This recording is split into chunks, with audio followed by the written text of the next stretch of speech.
Et si les pierres elles-mêmes se mettaient à crier que les temps sont proches? En ce moment même, à Jérusalem, sur les pentes sacrées du mont des Oliviers, quelque chose d'extraordinaire se produit sous nos yeux. Un ancien cimetière, vieux de 3 millénaires, est en pleine expansion. Mais ce n'est pas un mouvement anodin. Tombe après tombe, les sépultures avancent, s'étendant inexorablement vers un point précis, la porte orientale de la vieille ville, cette porte d'or que les Écritures saintes désignent comme le lieu d'entrée du Messie lors de son retour glorieux. Ce phénomène terrestre, visible de tous, semble désormais faire écho aux ultimes nouvelles venues de Medjugorje, où les prophéties s'accélèrent et où les secrets confiés à la voyante Myriana semblent de plus en plus liés aux événements qui secouent la Terre Sainte. Alors que le monde regarde ailleurs, les anciennes pierres de Jérusalem parlent, les tombes se positionnent, et le ciel semble préparer un événement qui ébranlera les fondements de notre histoire. Ce n'est ni une coïncidence, ni un simple projet d'urbanisme, mais l'accomplissement visible de prophéties millénaires. Jésus lui-même, face à l'incrédulité, avait prévenu « Je vous le dis, s'ils se taisent, les pierres crieront » Luc 19h40. Aujourd'hui, les pierres crient. Comme petit merci de nous rejoindre aujourd'hui, nous offrons un moment de bénédiction partagée. Commentez avec le mot « foi » si vous êtes ouvert à recevoir une pensée finale spéciale, dédiée à tous ceux qui participent. Et s'il vous plaît, appuyez sur « J'aime » si vous appréciez ces moments. Le mont des Oliviers n'est pas une colline ordinaire. C'est un témoin silencieux de l'histoire sainte. C'est ici que les prophètes ont eu des visions de la fin des temps, ici que Jésus a pleuré sur Jérusalem, et c'est de ce mont qu'il est monté au ciel, avec la promesse d'y revenir de la même manière. Restez bien avec nous, car au fur et à mesure que notre histoire se déroule, nous découvrirons le secret millénaire qui lie ces tombes à cette porte scellée, et pourquoi des milliers d'âmes ont choisi ce lieu précis pour attendre la résurrection. Chaque nouvelle tombe creusée, chaque nouvelle pierre posée face au mont du Temple est un message qui résonne avec l'éternité. Ce mouvement de pierre n'est pas qu'une simple expansion funéraire. C'est un acte de foi gravé dans le paysage de la Terre Sainte. Mais quelle est cette ancienne promesse qui pousse les âmes à se rassembler ici? Et quel est le secret gardé par cette porte d'or, scellée depuis des siècles, que les tombes semblent vouloir atteindre? La réponse à cette question est gravée dans une foi et une espérance qui transcendent la mort elle-même. Depuis plus de 3 millénaires, une promesse sacrée est transmise de génération en génération. Lorsque le Messie viendra et que la résurrection des morts commencera, les premiers à se relever seront ceux qui reposent sur le mont des Oliviers. C'est pour cette raison que plus de 150 000 âmes ont choisi ce versant sacré comme dernière demeure, désirant, pour ainsi dire, des places au premier rang pour le plus grand événement de l'histoire humaine. Les tombes de calcaire blanc, qui s'étendent à perte de vue, ne forment pas un paysage de tristesse, mais une véritable mer d'attente qui s'écoule le long de la montagne. Chacune d'entre elles est orientée vers Jérusalem, vers le mont du Temple, là où la présence de Dieu habitait au milieu de son peuple. C'est un paysage d'espérance sculpté dans la pierre.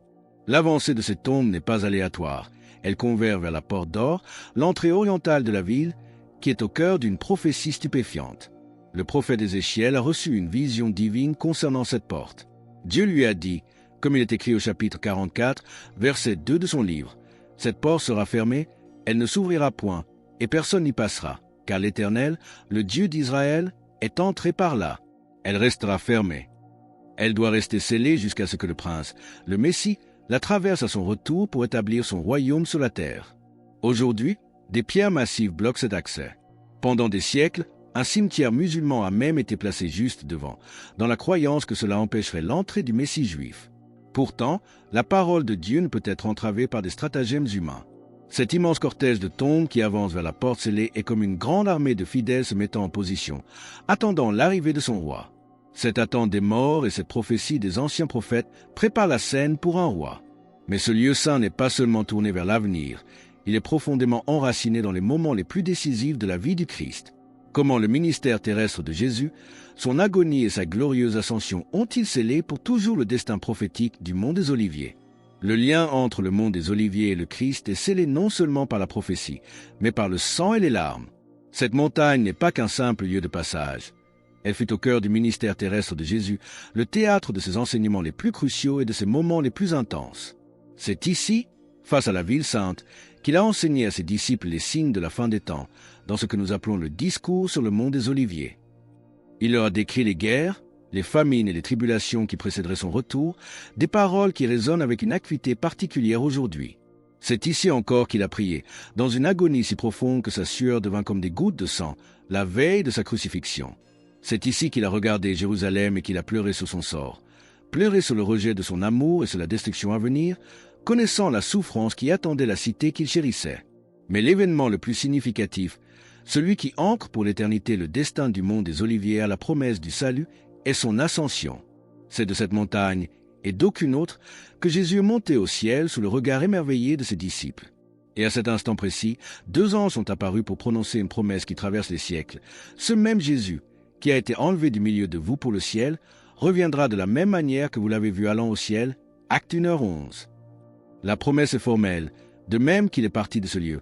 C'est en ce lieu même qu'il reviendra. L'expansion actuelle du cimetière, la présence de la porte scellée et l'histoire prophétique de ce lieu convergent donc pour créer un témoignage puissant que les promesses de Dieu avancent inéluctablement vers leur accomplissement. Les pierres et les sépultures de Jérusalem ne parlent pas seulement de résurrection et de retour. Elles trouvent un écho surprenant dans les messages que la Vierge Marie délivre au même moment à des milliers de kilomètres de là, à Medjugorje. Comment ces révélations célestes, confiées à de simples voyants, viennent-elles éclairer d'une lumière nouvelle les événements mystérieux qui se déroulent en Terre Sainte? La connexion entre ces 2 lieux saints n'est pas une simple coïncidence, mais une orchestration divine.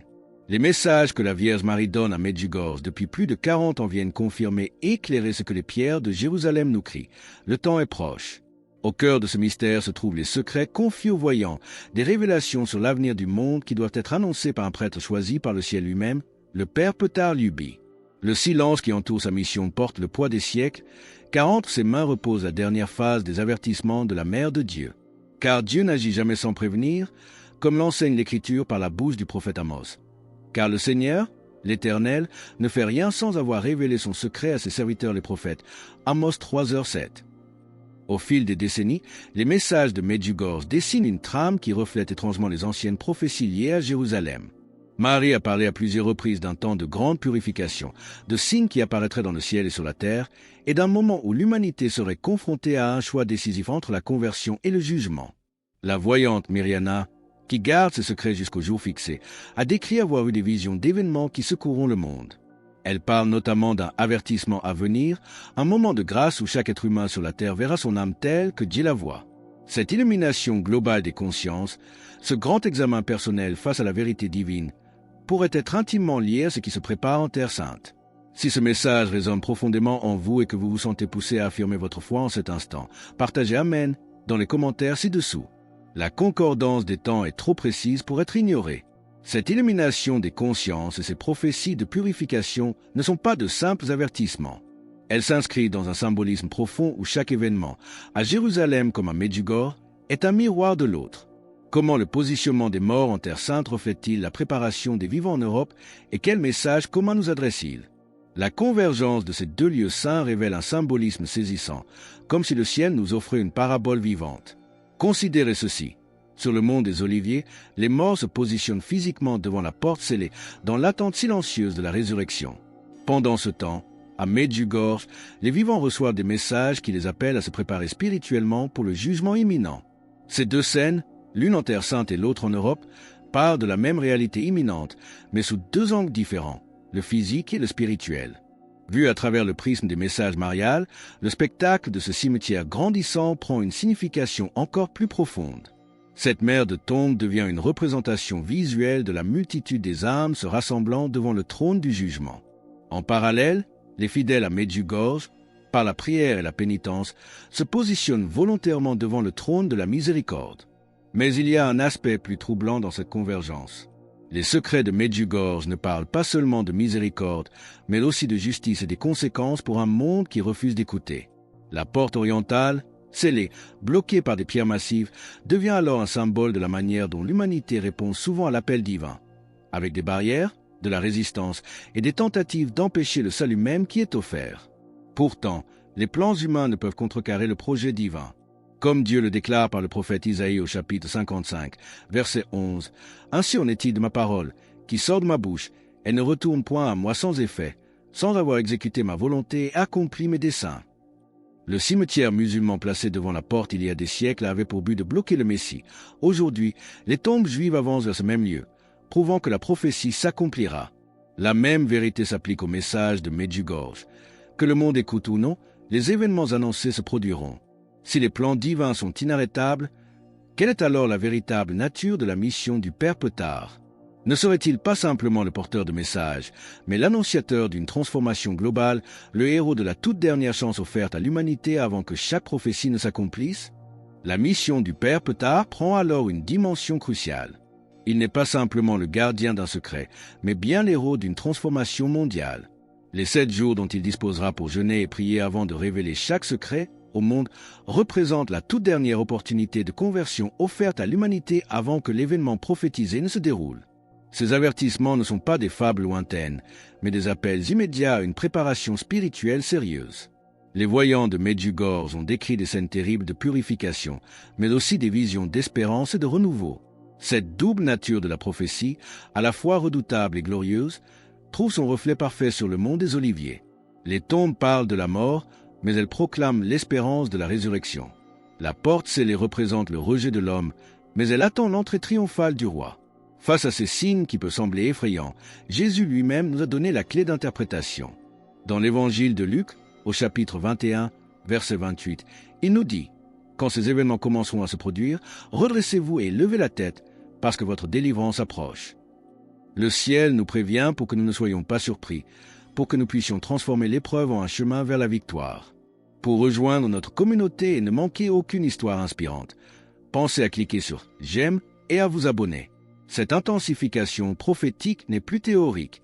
Des témoignages récents de pèlerins, tant à Jérusalem qu'à Medjugorje, décrivent des phénomènes étranges, des lumières inexplicables dans le ciel, une sensation d'urgence et une intensité spirituelle qui semble s'accroître de mois en mois. Ces 2 lieux, séparés par la géographie mais unis par le dessein prophétique, semblent vivre une montée en puissance spirituelle parallèle, comme si le voile entre le ciel et la terre s'amincissait. Cette intensification spirituelle, ces signes dans le ciel et sur la terre, nous crient que le temps de l'attente est terminé. Les pierres se sont positionnées, les secrets sont sur le point d'éclater.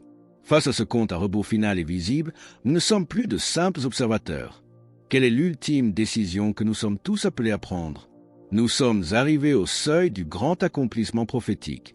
Cette convergence extraordinaire entre les événements de Jérusalem et les messages de Medjugorje n'est pas le fruit du hasard, mais une orchestration divine conçue pour réveiller nos âmes endormies. Les tombes qui avancent sur le mont des Oliviers ne sont pas de simples sépultures. Elles forment un compte à rebours visible où chaque pierre est un témoignage que la résurrection promise par le Christ approche. La porte orientale, scellée, attend son roi, tout comme le Père Petard attend le signal du ciel pour révéler les secrets qui illumineront le monde. Face à ces signes, le message qui nous parvient, que ce soit à travers les prophètes de la Bible ou les avertissements de la Vierge Marie, reste le même, simple et urgent. Revenez à Dieu pendant qu'il est encore temps. Nous ne sommes pas des observateurs passifs de ces événements, mais des âmes appelées à la préparation, à la conversion, à la vigilance. Le cimetière nous rappelle que cette vie est un passage et que la mort est une porte qui ouvre sur le jugement. La porte scellée nous rappelle que le Christ reviendra comme il a promis. L'heure approche où chaque tombe rendra ses morts, où chaque cœur affrontera sa propre vérité, et où le roi des rois entrera enfin par cette porte qui attend son arrivée depuis des siècles. Face à cette promesse certaine, la prière de l'Église et de chaque homme fidèle doit monter vers le ciel, comme au dernier mot de la Bible, en Apocalypse 22, verset 20. Celui qui atteste ces choses dit, « Oui, je viens bientôt. Amen. Viens, Seigneur Jésus. » Puisse-t-il nous trouver près lorsque ce jour à la fois glorieux et terrible se lèvera. Alors que nous concluons sur cet appel urgent à la préparation et à la vigilance, nous vous invitons à déclarer votre foi. Commentez Jésus est roi ci-dessous pour affirmer cette vérité avec nous. Et votre parcours ne doit pas s'arrêter ici. Cliquez sur la vidéo qui apparaît maintenant sur votre écran pour un autre message puissant que nous avons préparé pour vous.